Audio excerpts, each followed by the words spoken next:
Hello and welcome to another episode of the Hex Press Lunch Hour stream of streams, rulebook read along, whatever you'd like to call it. I think I only have one programming note, maybe make it two programming notes. Tonight, as I record this, I'll be talking to Alyssa Faden, 8 p.m. Eastern Time, talking about cartography, mapping, all that fun stuff. So it's my one scheduled monthly nighttime stream. So if you're interested at all in that, come on and hang out. Should be fun. And then being that today is Thursday, tomorrow will be the OSR Reddit roundup. Starting it a little bit early because I have a doctor's appointment. So I got to skate a bit. But that will be tomorrow. Today, I wanted to take a look at the threat system from Beyond the Wall and Other Adventures, specifically the Further Afield sourcebook. I will pull it up in a momento. Just give me a sec. I probably should have had this prepped already, but you know me. You all know me. Know how I make a living. This was not specifically suggested to me, but something that I picked up as I was scrolling through. I want to see the OSR Discord. Someone mentioned something about, I'm running a sandbox campaign, or I had a lot of trouble running a sandbox campaign, but the threats system from Beyond the Wall really helped me out. And, I said, oh, really? Or I think internally, I don't think I actually commented in the thread, but in my mind, I said, oh, really? I said, well, I need to look at that. And I actually thought maybe it would be, they didn't specify which book. And so I looked at the core book, which I already owned. I didn't see anything. And I kind of started looking at search engine stuff and saw, okay, it seems to be that it is in this Further Afield book. A link to that book on Drive Through RPG is in the show notes. Seems like there's actually quite a lot of good stuff. I think the whole idea of this Further Afield is for hexcrawling / sandbox play for using Beyond the Wall. But I thought for this video, we could see how long things take. We could look at the threats system. As you can see here, I'm looking right now at the table of contents, or if you are watching this, you can see the table of contents. There are a number of things that are very hexbox, sandbox stuff, like the shared sandbox chapter and something called filling the map. Travel and explorations, another chapter, and so on and so forth. But we will at least begin with threats. There's a section on threats which isn't too long, and then there are related to that something that they're calling threat packs. So I imagine what we'll do is we'll read through, we'll go over the core threats chapter, then take a look at the threat packs, and then if we still have time left over, we can see how things are going. Maybe we can look at some of these other sections. So without further ado, or is it further ado? Let's go look at threats. Your characters are not mere treasure hunters wandering across the map in search of their fortunes. They may well be that, but they are also heroes wrapped up in a larger tale with dark forces at work in the world. We represent these dark forces with specific threats, capital T, which will wax and wane in power and affect the game world just as the characters do. Further Afield, this is the book we're reading, offers 4 threat packs which the GM can use to add menace and danger to the campaign. The Blighted Land, the Grey Prince, the Imperial City, and the Vengeful Worm. You do not have to use any threat packs at all. Instead, leaving the campaign map open for the characters to explore in sandbox fashion. The more threat packs you add to your campaign, the more the characters will have to react against the forces of darkness.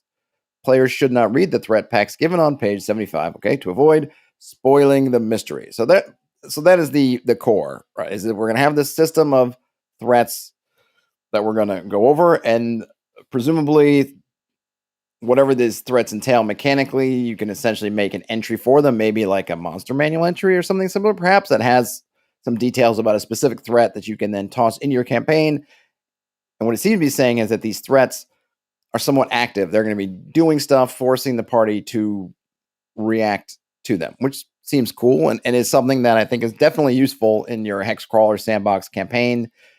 Parties entering a new area. Hey, you've got this threat. This threat is there. We can see what the threat's doing, what the party's doing, all that good stuff. Let us continue. We recommend using 2 threat packs for most campaigns, as this will leave plenty of opportunity for the characters to explore other dangers and treasures throughout the world. You can certainly use more than 2, but the characters are likely to feel harried and think that they have to address the danger of the threats immediately, as they will be active almost every week. You can also use just 1, though this might provoke the players to focus on that one threat to the exclusion of all else. You do not have to use any threat packs at all. If you want a classic sandbox experience, in fact, we recommend using none and simply letting the characters explore the world as they choose. All right, so we've got that out of the way, kind of a disclaimer of sorts. Basically, presumably, 1 is maybe not enough, or it'll be fine, but the players are likely to focus on that.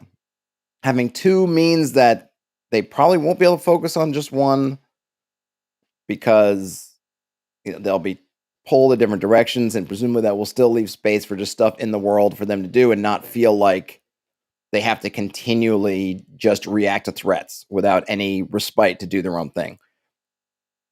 Also, I guess they're also saying if you do add 3 or more, then probably your party's going to feel like all they're going to be doing is facing those threats, and that if they are interested in doing things outside of that, they may not feel like they have time. They're going to be adding a lot of responsibility.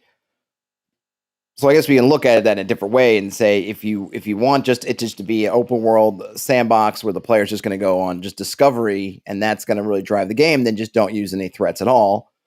If you want to have them feel like there's something going on and they can interact with that, or make that maybe the main quote unquote sort of plot, if you will, of the area, then maybe 1 threat, because the party's going to see that. And yeah, they're naturally going to be drawn to, oh, this guy out here is doing bad stuff. We better stop them. We maybe want to have a more dynamic feel. Maybe not dynamic's the right word, but more varied, where there's different things going on, and they're going to feel not that it's just part of one story, but there's a number of things going on. Then maybe 2 threats is appropriate. And then, though, you might think and say, okay, well, if we really don't, the sandbox is really just more for that getting from these different things, and the focus of the game isn't so much on them just discovering stuff out in the wild, then maybe 3 or more threats is appropriate, and you want that kind of harried feeling with lots of stuff going on. These guys are doing that. These things are going on, and all this pressure. What do we respond to? What do we have to do first? How can we navigate all that? Threats represent major villains or groups of villains which are afoot in the world and which will steadily grow in power without the characters doing anything to stop them. Only adversaries and monsters which are themselves proactive are classified as threats. Some threats might be extremely mobile and be tied to no location. A threat cannot be dealt with in a single adventure, especially not by low-level characters just beginning their campaign. For this reason, a simple tribe of goblins near to the character's village is not an appropriate threat, even if that tribe is a serious risk for the character's homes and friends. The great Goblin King to the east, whose warrens are filled with warriors and whose clawed hand stretches out over all the lesser tribes of the land, is a better example of a quality threat. The characters cannot simply march into the Goblin King's home and slay him, but will instead have to thwart him by slaying his agents, including perhaps that goblin tribe close to home, making raids into his warrens, but then escaping before the entire place is aware and the alarm raised, or convincing all the lords and ladies in the region to band together and face him. These are the makings of several adventures, probably culminating in an ultimate showdown some months later. All right, so we're definitely getting more of a sense of what a threat is. A threat is not... A threat has to be a villain, I guess, with resources and reach. And maybe that's it. Resources and reach. But it has to be something, I guess, that, but you could say, well, a small goblin tribe does have a little bit of reach and a little bit of resources.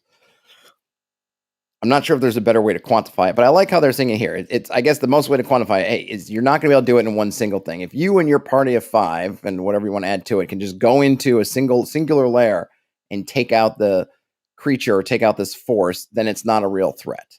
If it's a real threat, you're going to have to do multiple things to stop it. It's not just, okay, we go in the lair and take care of the goblins, done. No, it's either that's impossible because of various reasons, or it's too spread out. It's not a particular, right? You were thinking about, we're taking down the mob, not a particular mob captain. We got to take out the mob boss, right? How do you do that, right? You can't just And even with like the mob, you take out one person, even if it's the mob boss, it doesn't stop the mob, right? If we need to take out the mob, we're going to need to do multiple things. I think that's what they're getting at with how we should look at these. How we should look at is something a threat or not.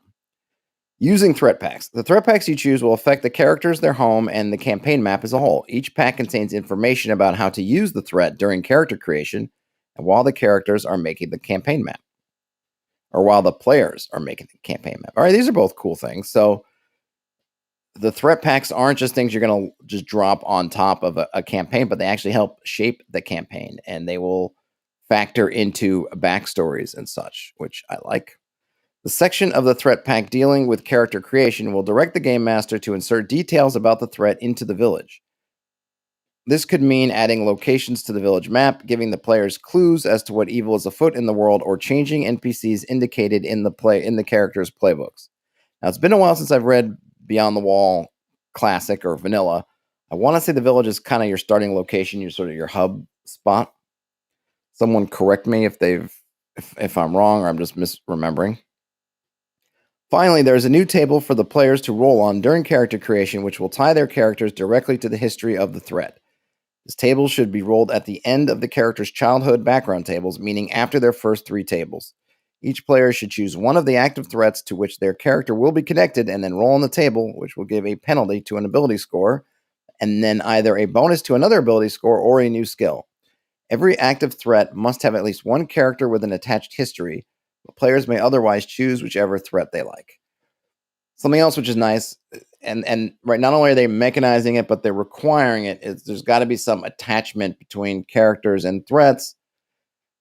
This way, players will naturally, through this process, be drawn to this threat. You'll be able to tie it in their backstory. They will feel, I hope, through character generation and wanting to see what's happening, how this character they are inhabiting relates to this threat, how it's meaning, or not how it's meaningful, but it's going to be hopefully be meaningful to them in a way that will, when the threat is acting, will push them to react to it, and will also give the GM give you some hooks to figure out, okay, well, I can hook this particular character this way because they have some relation to the threat.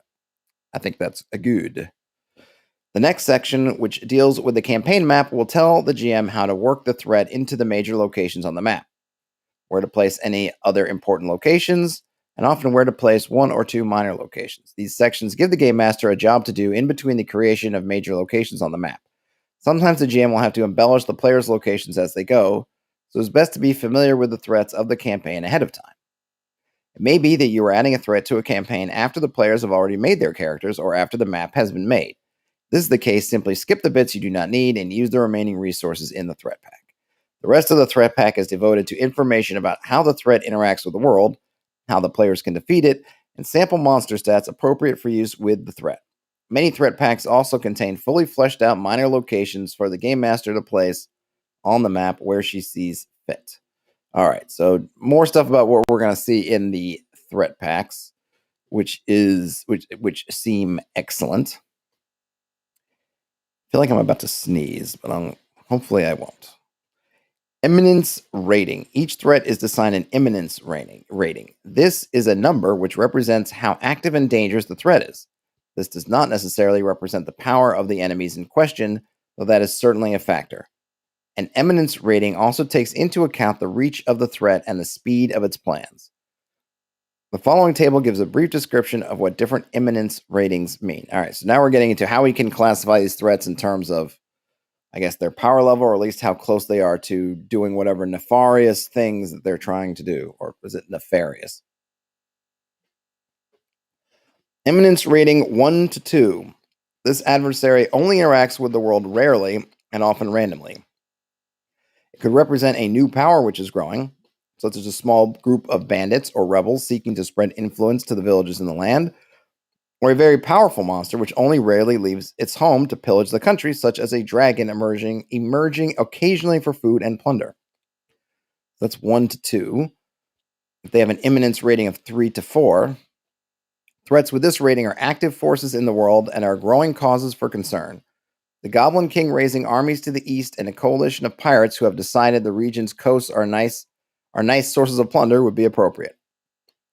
then 5 to 6. These threats are serious causes for concern for everyone in the land, enemies which are growing in power daily and which frequently trouble the people of the country.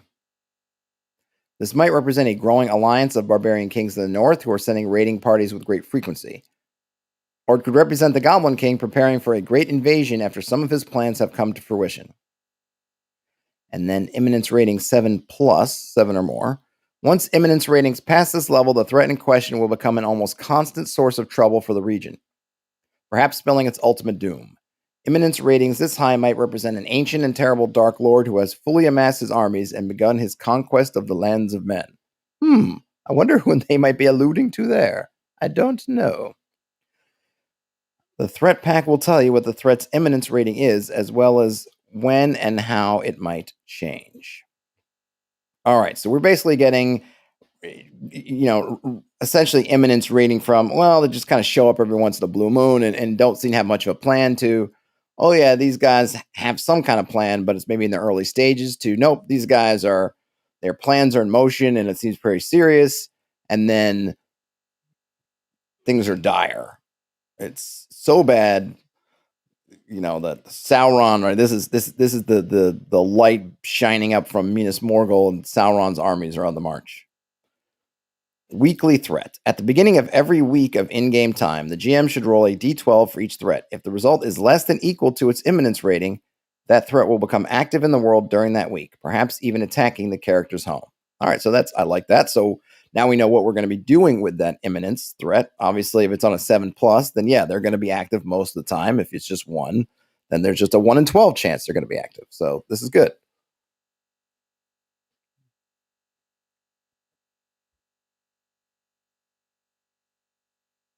Terrence says, hey, Terrence, Eminence rating 1 to 2. Bad at scheduling threat level. Yep. They just don't care too much. They're lazy. They're sloppy. Let's see. Bruno Lamprey says, rules cyclopedia or the 3 rule books from AD&D 1E? Are we talking just in general or in anything specific? The rules, I don't want to get too far on a tangent. I would say the rules cyclopedia, it kind of depends what you're looking for. The rules cyclopedia has a lot of good stuff in it, a lot. If you are interested at all in sort of the BECME style, and to a lesser extent BX, all that's there. I mean, obviously, the rules cyclopedia is a compendium of the BECME stuff with some changes, but it gets you fairly close to BX, and you get a ton of stuff, and it's all in one book, as opposed to the 3 books from AD&D. I would say get them all. If you could, get them all, if that's an option.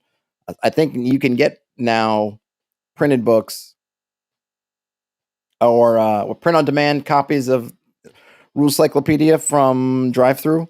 So I would say definitely get that, and yeah, pick up the other ones because they don't all have overlap. I think the Monster Manual from AD&D has a lot of great stuff. DMG and the DMG for the first edition has tons if you need a rule for something and it's not covered elsewhere. I think the 1E DMG's got you covered pretty much. And other than that, I think it's just good stuff. So yeah, get them all if you can. Sorry, he says, sorry, off topic. Just your opinion. Thanks, brother. No problem. All right. Back to with that little foray into Rule Cyclopedia versus AD&D 1E books. Get them all. Let's get back to these weekly threats. Each threat has an activation table which tells the game master what effect the threat has when it activates. Roll the appropriate die and consult the chart. The results of this table may change the character's encounters for the week, affect their home, or have a far away. Okay, there's a typo. I guess, or maybe they happen far away, and they'll only learn of it later. All right, so something's going to happen. Could happen close to home. Could happen far away, as they say.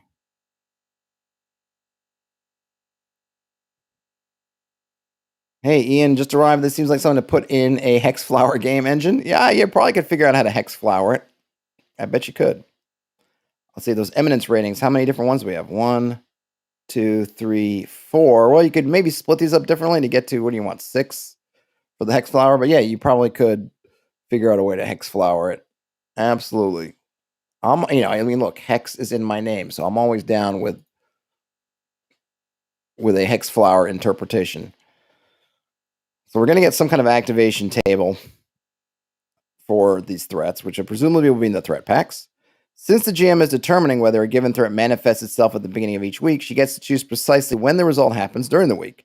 The character's village is to be attacked. That might happen while they are there, making for an exciting session defending their home from invaders, or it might happen while they're off having their own adventures, and they will discover the results when they return.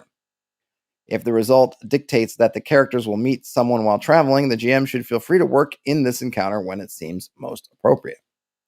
If a threat manifests in a way that does not directly involve the characters, make sure they know about it. For instance, if the characters are resting at home when another village is attacked, you might have a traveling peddler come to town and tell them about the dangers faced by their neighbors. This is an important point, right? Don't keep this stuff too much of a secret. I think these weekly events are supposed to be enough to be notable. Messages are going to fly back and forth. Travelers on the road are going to be talking about it. Messengers will be racing to tell different people, right? So make sure that when these things are happening, the party is aware, because that's kind of part of the point here is to, if they're going to react to things, if it's going to add to the fabric of the world, then it has to be something visible to them. If it's, nobody knows what happened, then it might as well, not have happened, right? So make it flashy enough or interesting enough or in the public eye enough to be worthy of notice. If the characters are out and about when a threat directly affects the village, as is most likely the case, then the GM will have to make a determination as to whether the threat succeeds and what the outcomes of that will be. This is the Game Master's chance to make the players feel how fragile their village can be when left unprotected. It is, of course, best not to destroy the village outright, as that leads to fewer future stories, not more. Instead, think about how many adventures you can have while the characters try to recover the lost wealth of the village, rescue a kidnapping victim, or launch counter raids on their enemies to weaken them in the future. It's another good point. It can be very tempting to just say, ha ha ha, the village is destroyed. Now, don't you feel bad? Don't you want to get your revenge? But it is kind of a one-note thing. Yes, we'll get our revenge, but then where does that lead, right? Okay, they get the revenge, then it's over. And then, we got to find a new village now. It's much more interesting if nuanced things happen. The village isn't totally destroyed, but maybe it's partially destroyed, and some of the people are unaccounted for. What happened to them? What things might somebody doing? Why did they take the tavern keeper or the guy who runs the inn, right? The innkeeper. Why did they take him? They burnt down the inn, but his body wasn't found, and he wasn't among the wounded. So where did he go? Why is he gone? Why did they do this or why did they do that? And all these things can lead to interesting ideas, interesting adventures, all kinds of stuff. Whereas if you just flatten the place and just burn it, then you're essentially giving them the kind of Luke in A New Hope, right? When Uncle Owen and Aunt Beru are just burnt to a toast, he wants to get his vengeance, but he's not going back there. That's no longer his base. He's gone to Obi-Wan. He's going off on his adventure. If that's what you want, they want him to leave it behind and trek somewhere else, then maybe that's appropriate. But otherwise, you want to give him something to keep trying to interact with. And you don't get that if you just blow the place up. Christian Tyran says, hey, you were one of my all-time favorite YouTube stars. One of the reasons why I got interested in OSR to begin with. Keep doing what I'm doing. Oh, well, thanks, Christian. I don't know if I would consider myself a YouTube star, but I'll take it. More like a speck of dust in the astro lens that people are looking at YouTube on. But hey, I appreciate you thinking of me in those terms, Christian. Thanks for the love. I'm glad you found the OSR. Keep playing and or running games.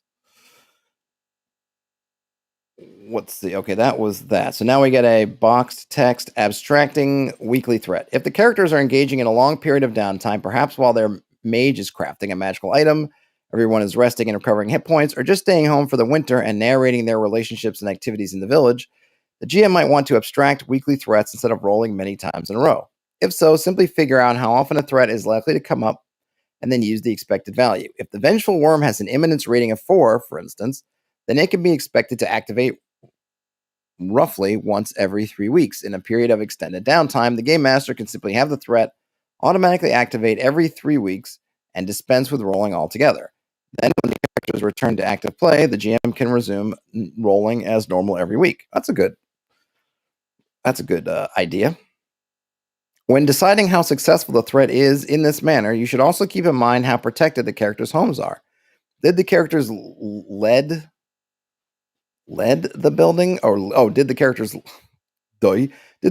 lead the building of a wooden palisade around the village after the last adventure? Did they spend the winter training the citizens to form a militia and equipping them with spears and shields? Have they been truly ambitious and invested their treasure in building a great wall or stone watchtowers around their home? All these investments of time and money should pay off noticeably. If the players have been working hard to leave their home well protected while they are on the road, this should make the threats more easily foiled or less effective. So here, this is kind of brilliant, and it's been so long since I've read Beyond the Wall. I don't know if I really remember talking about this kind of domain-ish sort of stuff around the village. But if you've been wondering how to really mechanize and make domain building or domain management of some level important, this is why. You have this town, you love this town, you're flush with cash, there are threats around. How can you help the town? Well, you can invest in the town by doing stuff. And then in so doing, you keep your place safe. And next time the dragon comes, it finds good stone walls, which means it can't burn down the whole village. It maybe it does some damage, but it's repulsed, but that damage is reduced. And it gives one, you're rewarding the players for taking care of their place. Hey, you love this town, take care of it. And then it'll be there for you. Two, if you're wondering if you're playing in a game where, gold pieces equals experience. So as they're leveling up, they're getting a ton of gold and you don't know what to do with it. These are things to do with it. And then, finally, it allows them to, even if they don't own the town, right? One of the things with domain building is it's something that, vanilla by the book, at least I don't know how Beyond the Wall runs it, right? But something like BX, it's something you do at late levels, right? When you're at 9th level or 7th level, you can get a stronghold and that's yours. Well, they don't own the village, but by making but they can invest in it. And perhaps you can even tie that into things like domain management, because presumably the local lord or the lord of the lord up the chain of nobility might look and see you doing all these deeds.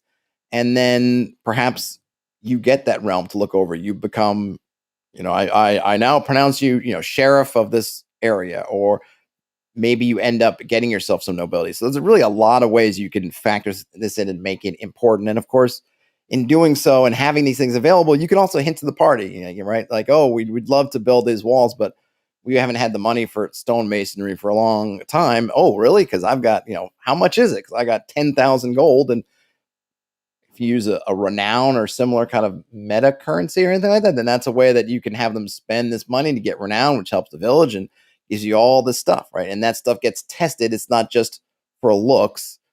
It's stuff that will have literal consequences, whether they do these things or they don't. And hopefully, the first time one of these threats shows up and burns down half the village, that might get the party thinking, well, gee, we don't want this to happen again. What can we do? Oh, yeah, by the way, we could bring in these teams of stonemasons or dwarves or something else to put up stone walls or stone watchtowers or just wooden walls or whatever. So very cool. Combating threats. The characters are very likely to want to face the threats in their world head on and thus become great heroes and save the land. Each threat pack has a section giving advice to the game master about how the characters might affect the threat. Handling this will take a fair amount of finesse and good judgment on the part of the GM. Major actions by the PCs are likely to cause the threats to notice them, lower its imminence, change its activation tables, or some combination of all three. Ridding the world of a threat entirely is much more difficult, and the characters may have to play the long game to face down the vengeful worm, or finally end the dangers posed by the Imperial City. This will inevitably mean the characters have to balance all elements of the campaign as they gain in power. They may need to go exploring and treasure hunting one week, help protect the villages next, and face a threat the third, biding their time until they are able to deal with the problem directly. So they're going to be able to whittle down threats and affect the threats, but as I said, the whole point of it being a threat is that you're not going to be able to take it down in one go. You're going to have to come up with some kind of game plan and whittle it down over time. So you can almost look at threats as that they're kind of pseudo campaign elements in a sense, right? You can almost think of it like a campaign arc would be these particular threats going on. that arc of one threat ends with maybe its rise and fall, and then another threat might surface, and so on and so forth. And that's all going on, not in place of regular adventuring, but in addition to it, because they might have to go on regular adventures to get the resources necessary to take down and affect these different threats, because the threats are simply too strong to just walk in and just cut them down in single combat. Introducing new threats. Over the course of the campaign, it may become necessary to introduce new threats to the game world. Sometimes the nature of the story will dictate that a new threat is emerging and must be dealt with, and sometimes the game will just begin to grow stale and need new foes. When this happens, the game master will need to insert a new threat into the campaign to challenge the characters. It is always possible to have a new threat come from off the map and into the lives of the characters unexpectedly, but, if possible, it is better to introduce it within the already established setting.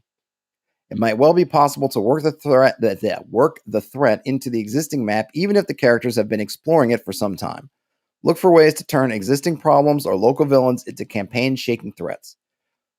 For example, the surly innkeeper with whom the players have had to deal for food and lodging may turn out to be the agent of a dark power. Alternatively, have the threat begin affecting the character's region of the world from just off the map, perhaps only 2 or 3 hexes beyond the edge. However you integrate the new threat, you will want to skip the table in its character creation section that modifies player ability scores and generates their backstories. It is too late for that. Bob Mostel says, see also Dungeon World Fronts, Threats, and Omens. Yeah, I looked at Dungeon World Fronts a long time ago. I don't remember if I looked at Threats and Omens, but yes, they're just different ways of doing it. I really kind of like what this is doing, because I feel like it's a bit more concrete than I remember from Fronts. Has a little bit more to it, and they're because I think this is specifically for kind of hex map, hexcrawl, sandboxy kind of campaigns. I think they're really mechanically meshing it in more, which I can really appreciate. But yes, those are definitely other methods to achieve similar results. But I really kind of like what they're doing here. Bob Mossel also says, certainly more clearly written here. Yes, and unlike with, say, something like Dungeon World Threats, if you're playing something OSR that doesn't have the same kind of moves and everything that Dungeon World has, there's a little bit more modification, whereas this seems more kind of purpose-built, I think, for an OSR-style campaign, not a Powered by the Apocalypse OSR-themed campaign, if that makes sense. Maybe that doesn't. There's a section on making your own threat packs. I'm just going to skip that because I feel like we have enough on that. And I'd like to kind of get into threat packs themselves.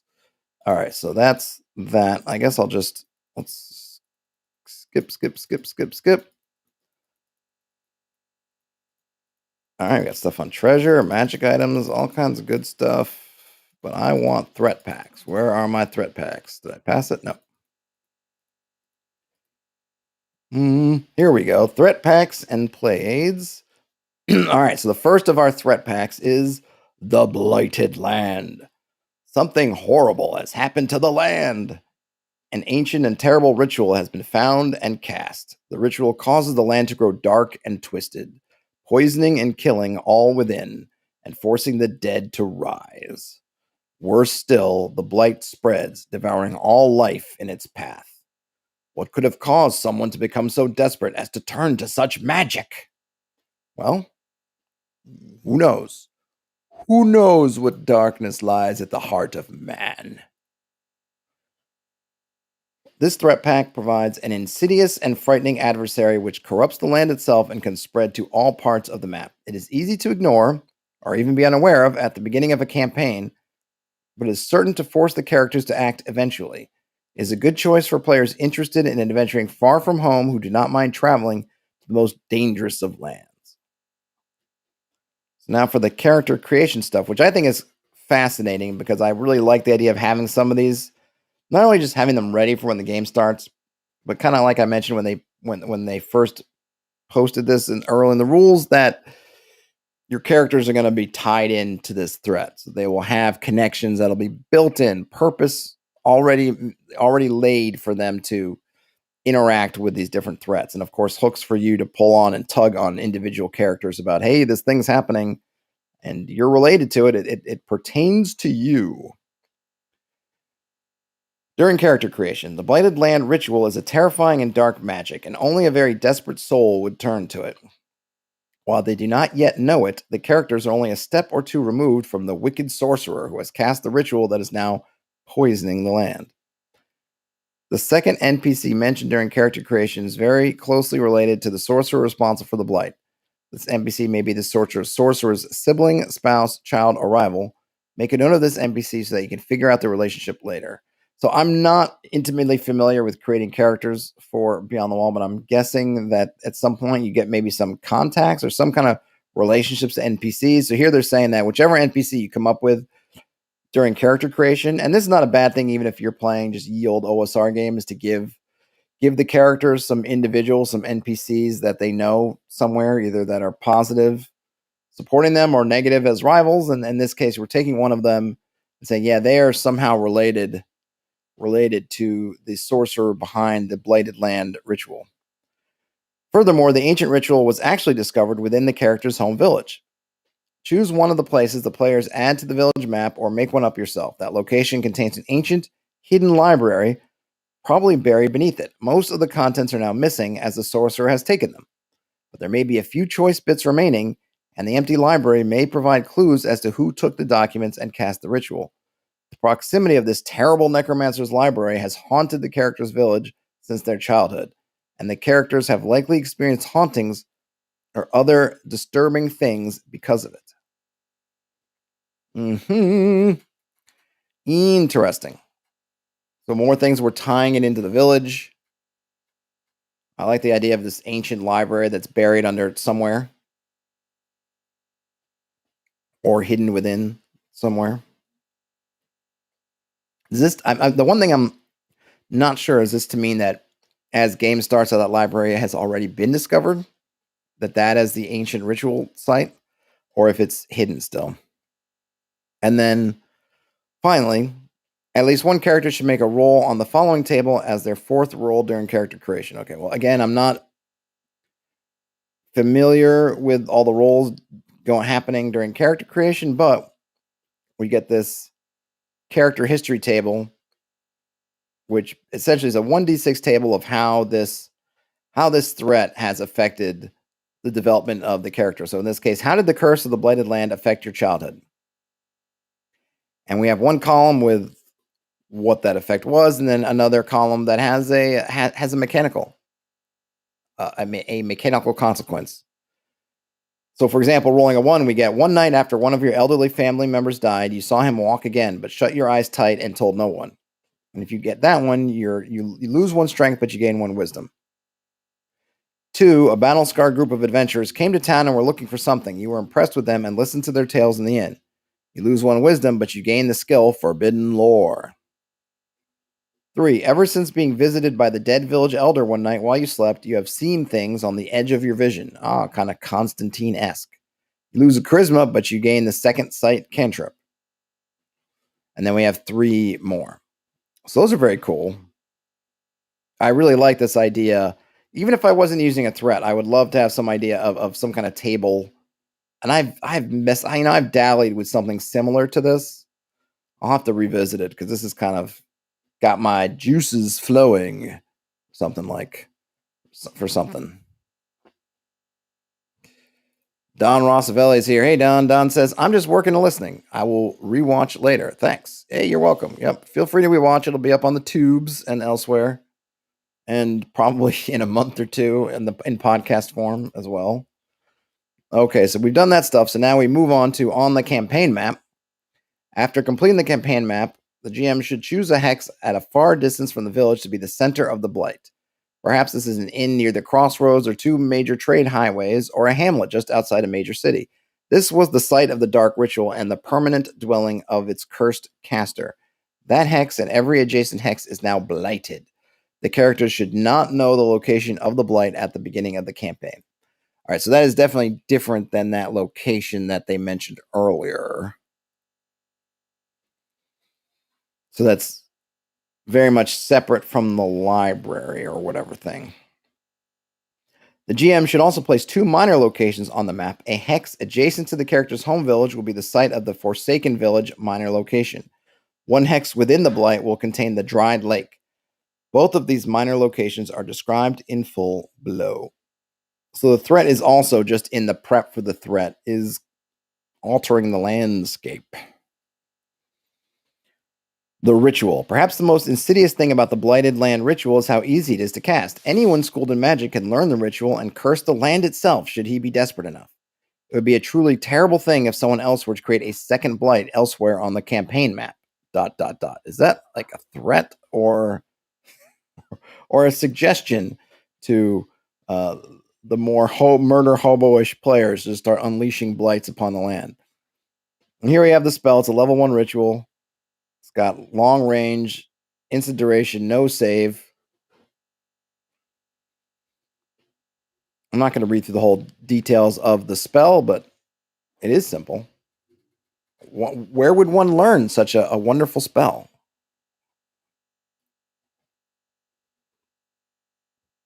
None nothing, Hayden, none nothing. None nothing says, I like the backstory / threat crossover. I might make up a table like that for my next campaign. Yeah, I think that's really good. And I think even if you're not going to use threats themselves, if you know who some of your antagonists are going to be in your campaign, to make them kind of personal on some level to the players, is to player characters. Seems like a really good plan to really get them engaged from the jump. And not just in terms of giving them things to do, but for them even building their own stories, how they can feel that they're part of this. I don't want to say, I mean plot in a sense. They're part of these kind of world events happening, not plot so much as in story. Though I guess it works both ways, right? They feel like they're part of the goings on. Okay, so now we have the Forsaken Village. This minor location is in a hex adjacent to the character's village. It is a completely forsaken place and has been uninhabited since before the characters were born. The dead roam freely here, and it can make for an excellent site of an early adventure. A hidden library also exists in this location, much like the one in the character's home village. Within this library is an account of the Blighted Land ritual described above, though not a full record of how to cast this ritual. It will point to the character's home village as the site of the full ritual. Also contained here is a necromantic grimoire, which might be of interest to a young spellcaster. The book contains the spells Banish Undead, Evade the Dead, and Reanimation. Those would seem to be pretty useful under these circumstances. I'm still a little bit... the one thing I'm a little bit confused of when they keep talking about the site of the full ritual, because we have the ritual, which is in that hex in the blighted area, but then they talk about the ritual being in the character's home village. I'm a little bit... I have to say, I'm probably a touch confused about that, but maybe I'm just missing something. Not a big deal. The Dried Lake. Within the area of the blight is a lonely, cursed place, a dried lake bed, which was once home to a beautiful and caring nymph. This is a minor location either within the same hex as the stone altar. What stone altar? Have we seen a stone altar?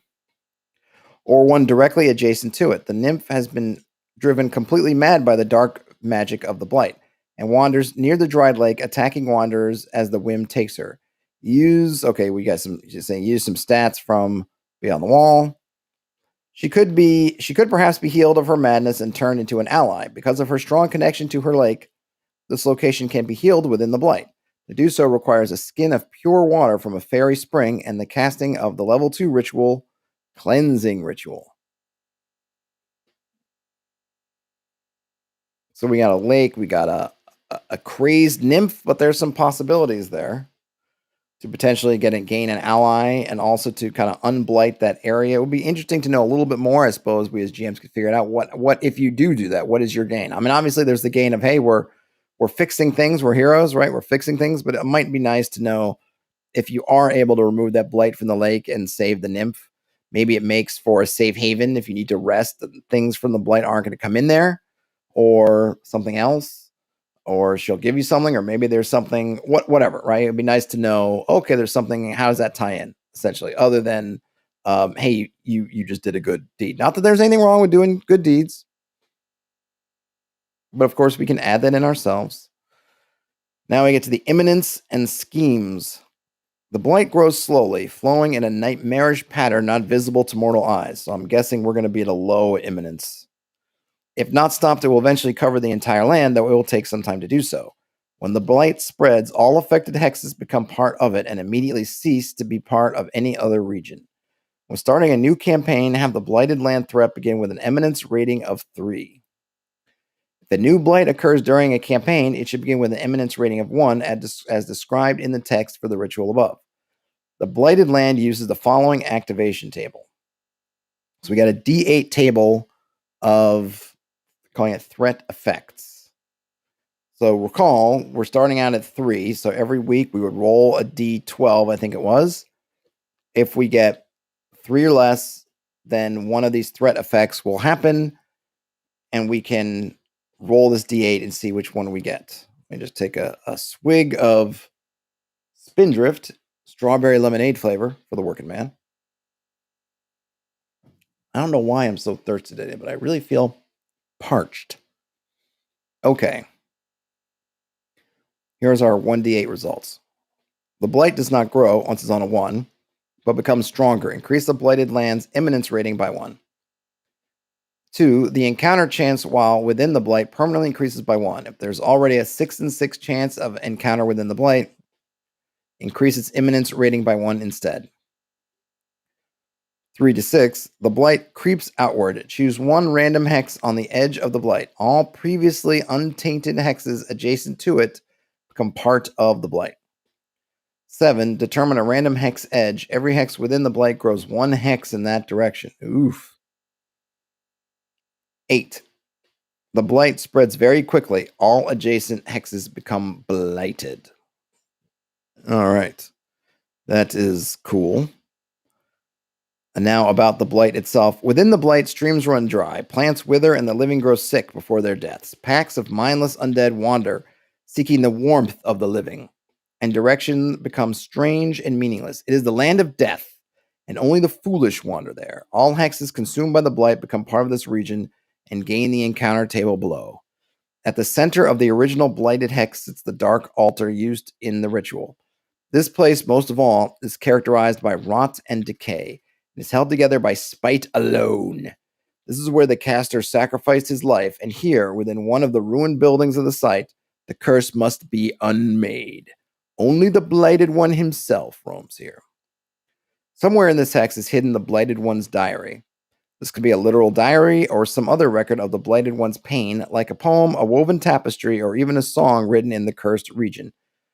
This diary can give valuable clues to the players as to the identity of the ritual's caster and where they might go for more information. Very cool stuff here about the blight, which I like very much.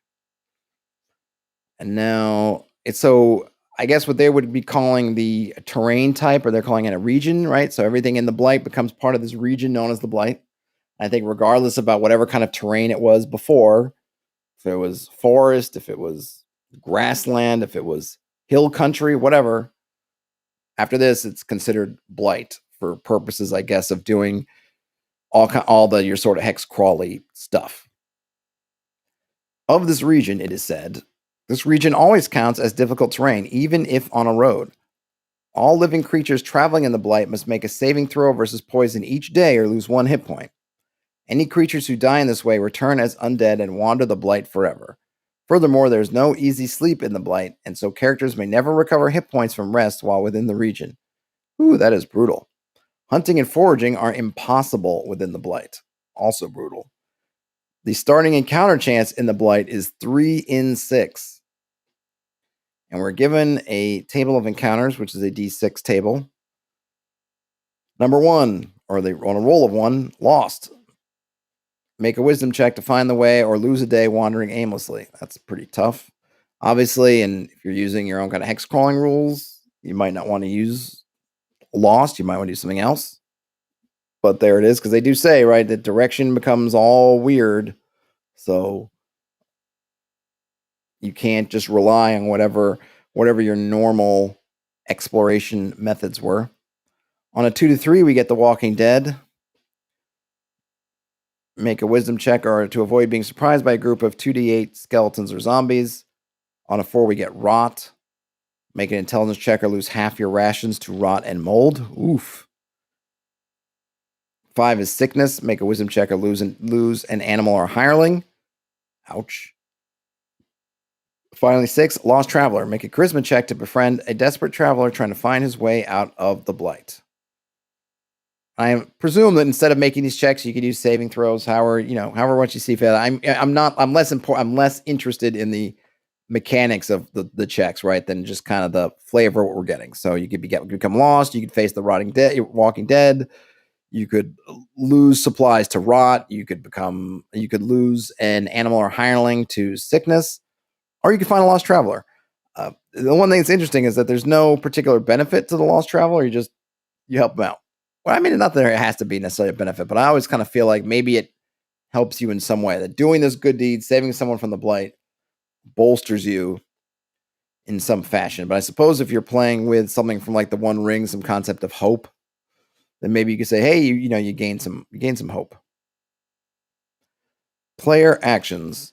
While clever and powerful mages and woodsmen might keep the blight at bay for a while with powerful rituals of healing and protection, the only way to stop it is to undo the horrible ritual that created it. The characters must then hope that the ritual never passes mortal lips again. If the players find the ritual, this will give them the knowledge of how to break it. To do so, they must bring the blighted one to the stone altar at which it first cast the dark ritual. There and only there can the blighted one be killed forever and his curse be ended. However, strength of arms is not enough to reverse the powers of the ritual, as the blighted one simply rises again if quote-unquote slain. The game master must determine precisely how the ritual can be reversed. Since the blight was brought about by hatred and death, let forgiveness, healing, creation, and new life be key to its unmaking. Perhaps the blighted one must be convinced to seek forgiveness, or a new life must enter the world at the time of the blighted one's passing. That might be a tough one. Orgy on the altar. We must bring happiness and life to this dark place. Sure. I might have wished if they could have given something. I mean, those are interesting, but man, it's a little bit. What's the word I'm looking for? I mean, some of those are kind of tough, right? We're going to bring in New World right at the time of the one die. Boy, so you're going to drag some kind of pregnant woman into the blight to give birth right as you're trying to kill the blighted one. I don't know. Esoteric, maybe, but it's cool. But as a reminder, yes, as a GM, we can create whatever we'd like. Fill in those blanks. All right, so I'm at 52 minutes. So we're almost at the end of the hour. How fast it has gone. And well, I'm not even done with it. I thought that might have been the end of this one, but we're not even done yet. So there's more about, let's see, more about what kind of player actions you can take, or actions players can take. Finding a way to reverse the ritual allows the blight to heal and lets the plants, animals, and people it has consumed return to their natural state. It does not restore life, but new life will move in with time. Songs will be sung about the brave farmers and woodsmen who restore the land for far longer than those songs of the heroes who defeated it. Some spells or magical items may have an effect on the blight and help ease the land. The druid's touch cantrip can save a single plant through continuous care. Doing so gives the caster a -10. Okay, so it affects the cantrip roll, I'm presuming, positively. The cleansing ritual and full restoration rituals can heal effects of the blighted one's touch upon living survivors. See below.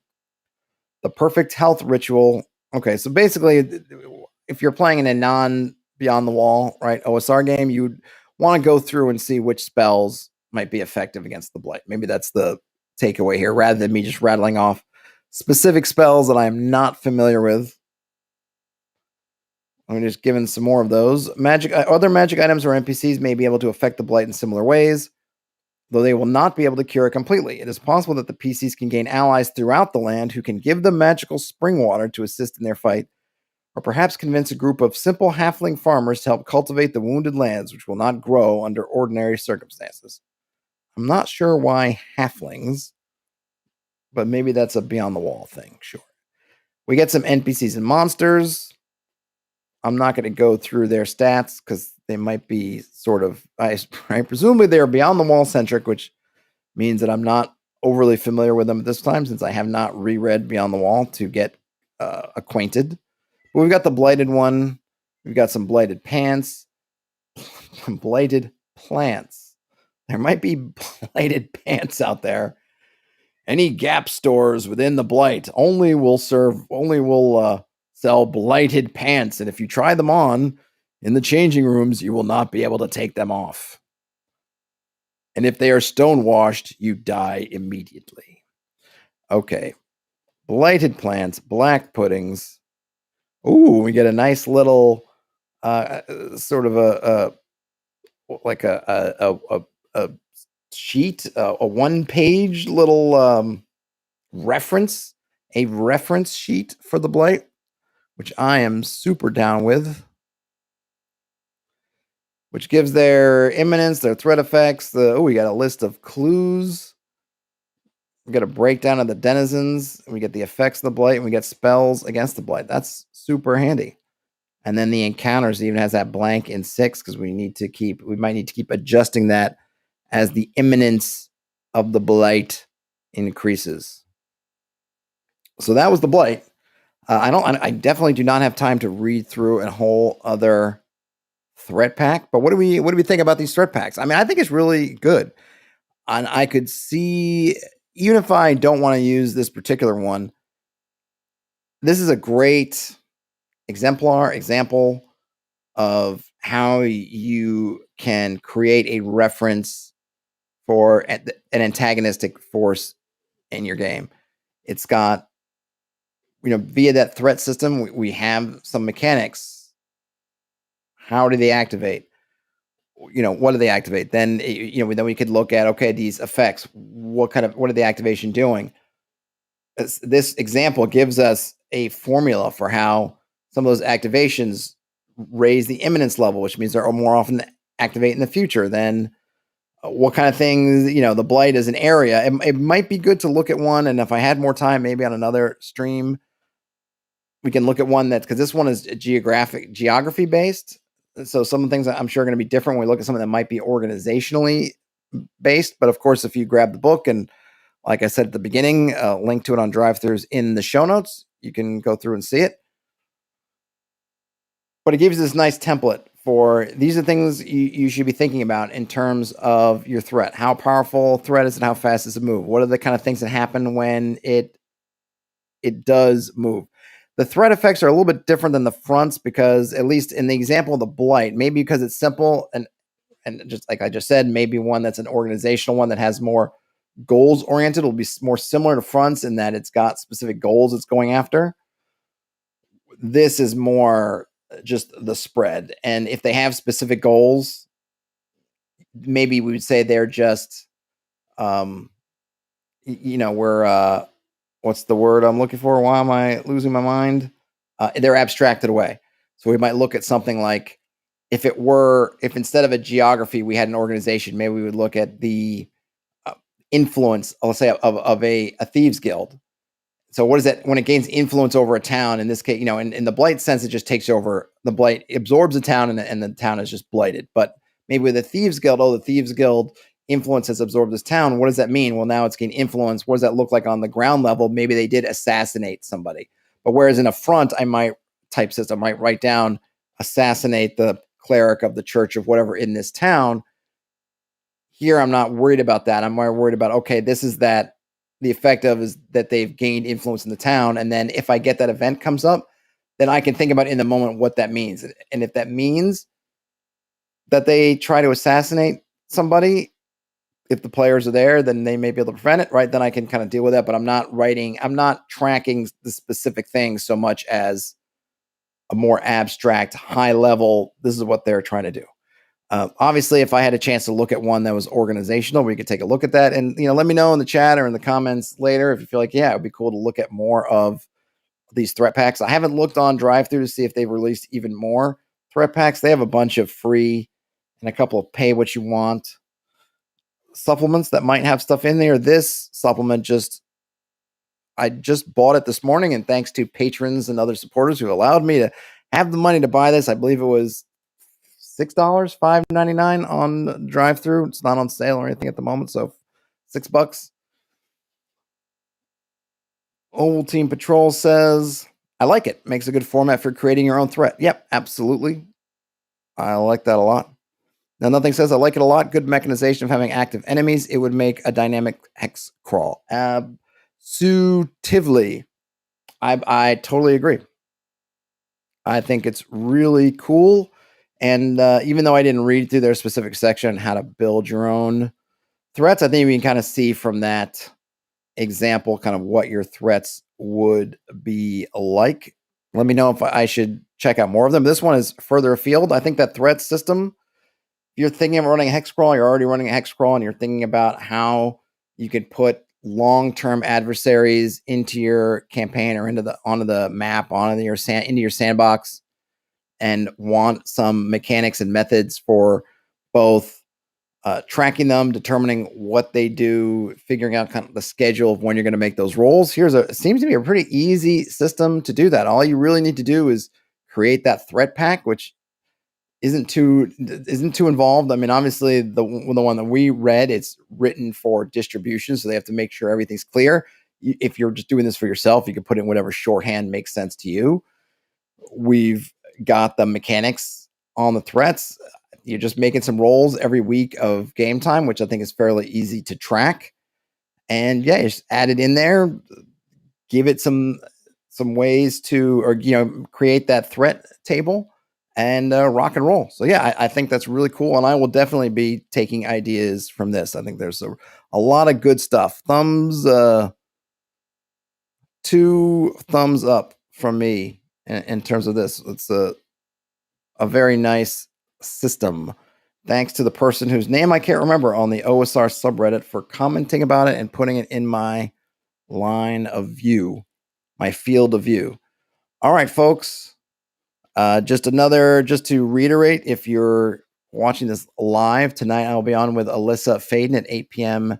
Eastern time. So come on back and hang out with us as we talk about, I don't know, fantasy cartography and other stuff. I know she's working on a gaslight sort of Victorian era map of, or at least of part of London, which is really cool. So I'll get updates on that. And we'll probably talk about, I don't know, whatever she's doing. I think she might be still running Call of Cthulhu in her home game. So I will definitely talk about that. And whatever other stuff comes up.